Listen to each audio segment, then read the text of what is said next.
Mình là Huy Nam, mình từ diễn đàn Android.vn. Hôm nay mình sẽ giới thiệu cho các bạn ứng dụng rất hữu ích dùng để giải trí cũng như có những phút giây thư giãn sau những giờ tập căng thẳng. Đó chính là ứng dụng White Noise. Ứng dụng nghe những bản nhạc êm và dịu dàng. Ứng dụng này sẽ giúp bạn thưởng thức những giai điệu âm thanh tiện ích cũng như dùng để thư giãn. Bạn có thể nghe ở chúng bất kỳ lúc nào.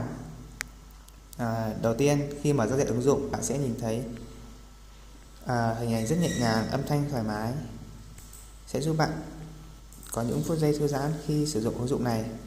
Sau đây mình sẽ hướng dẫn các bạn có chức năng như Start, Stop, dừng, bật, chức năng quay lại, chức năng Next, chức năng âm thanh, chức năng cài đặt hẹn giờ, chức năng thêm, chức năng quản lý âm thanh, chức năng cài đặt thêm, chức năng giờ, chức năng cài đặt và chức năng tìm hiểu thông tin. Sau đây sẽ vào hướng dẫn chi tiết cụ thể. Khi bạn mở ra sẽ có rất nhiều lựa chọn như quay, âm thanh sóng biển, âm thanh tàu, công năng mưa, âm thanh nước,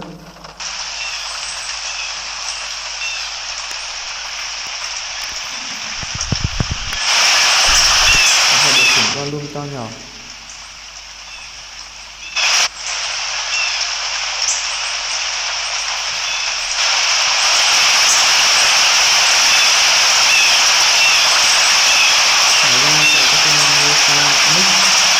Playlist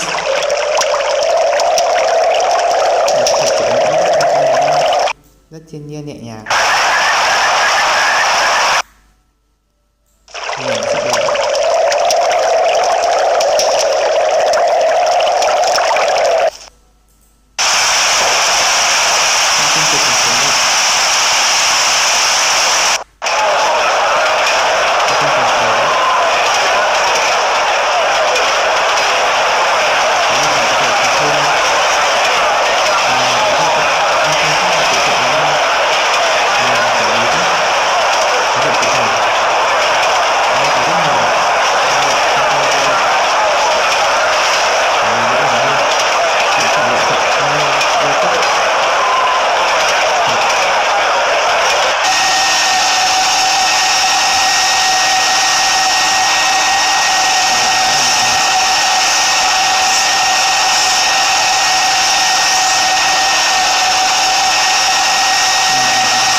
Chức năng đêm, chức năng hẹn giờ khi bạn tắt,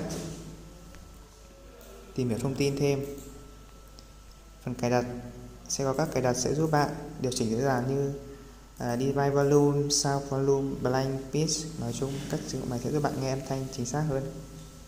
Vừa rồi mình đã giới thiệu cho bạn sơ qua về ứng dụng âm thanh Voice Noise. Ứng dụng sẽ giúp bạn có những phút giây thư giãn, nghỉ ngơi. Xin chào các bạn và hẹn gặp lại các bạn ở các ứng dụng Android tiếp theo. Bạn hãy tải ứng dụng này trên diễn đàn Android.vn.